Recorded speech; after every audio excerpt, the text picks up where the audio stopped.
સુરત શહેરમાં વધુ એક ખંડણીખોરનો વરઘોડો નીકળ્યો। આરટીઆઈ એક્ટિવિસ્ટ બની પૈસા પડાવતો હતો શખ્સ અધિકારીઓ અને બિલ્ડર પાસેથી માંગતો હતો ખંડણી। મહાનગરપાલિકાના મહિલા કર્મચારીએ કરી હતી છેડતી અને ખંડણીની ફરિયાદના આધારે પોલીસે આરોપીને પકડી પાડ્યો હોવાની માહિતી છે।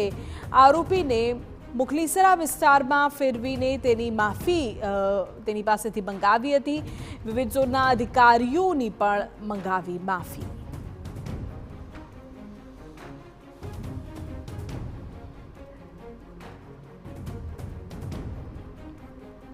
દ્રશ્યમાં જોઈ શકાય છે કે કઈ રીતે ખંડણીખોરનો વરઘોડો નીકળ્યો હતો અને જે વિસ્તારમાં આખરે તેનો આતંક હતો, જ્યાંથી તે પૈસા પડાવતો હતો, એ તમામ પાસેથી તેમની માફી મંગાવવામાં આવી હતી। વિવિધ ઝોનના અધિકારીઓની પણ માફી મંગાવવામાં આવી। દ્રશ્યમાં આપને બતાવી રહ્યા છીએ।